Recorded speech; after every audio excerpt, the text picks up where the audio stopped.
Kamala Harris isn't exactly subjecting herself to a lot of scrutiny as the Democrat presidential candidate. She's done another long interview, but it was a weird and weak choice.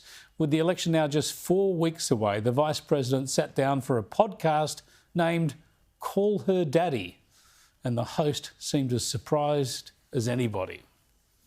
I'm curious, you don't do too many long-form interviews. What made you want to do Call Her Daddy today? Well, I think you and your listeners have really got this thing right, which is one of the best ways to communicate with people is to be real, and to talk about the things that people really care about. Be real. Good Lord. I asked Kristin Tate whether this was smart politics or desperate politics.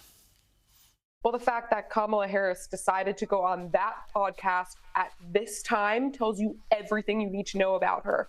This is a podcast, Call Her Daddy, that specializes in lobotomized, X-rated content that I can't even reference here, Chris. It's just so X-rated. And she goes on this podcast at a time when hundreds of Americans have just died in the wake of a major hurricane in North Carolina.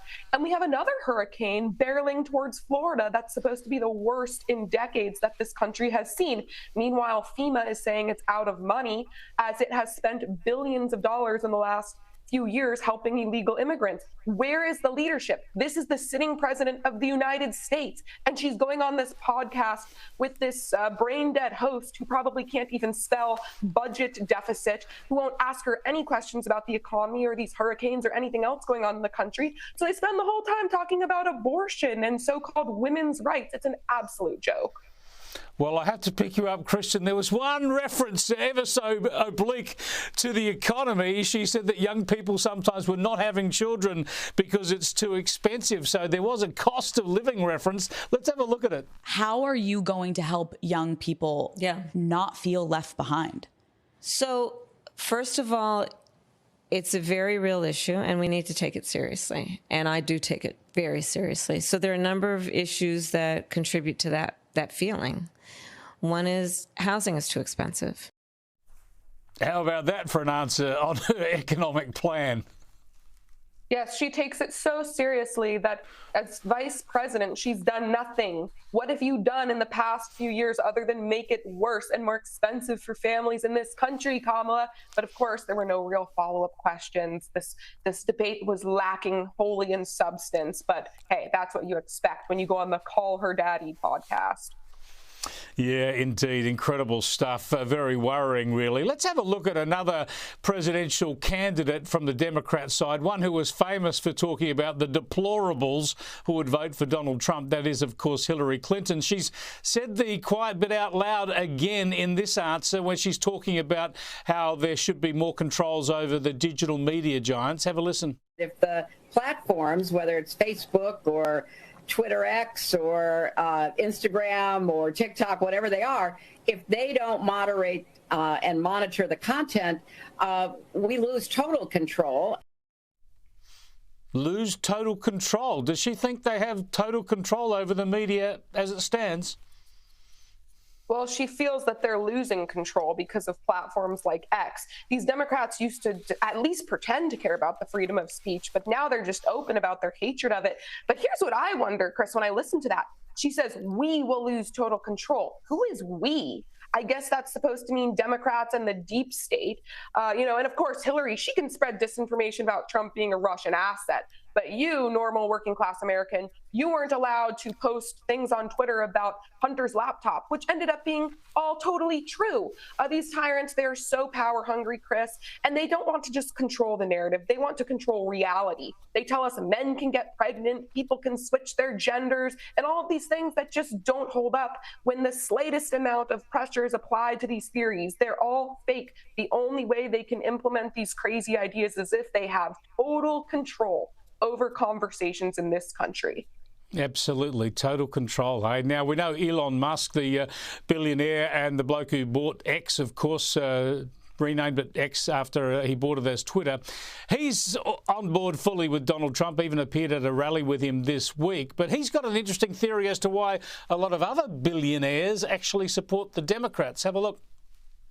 You know, I think part of why Kamala's getting so much support is that if Trump wins, that Epstein client list is going to become public. Yes. And some of those billionaires behind Kamala are terrified of that outcome. The Epstein client list, Kristin.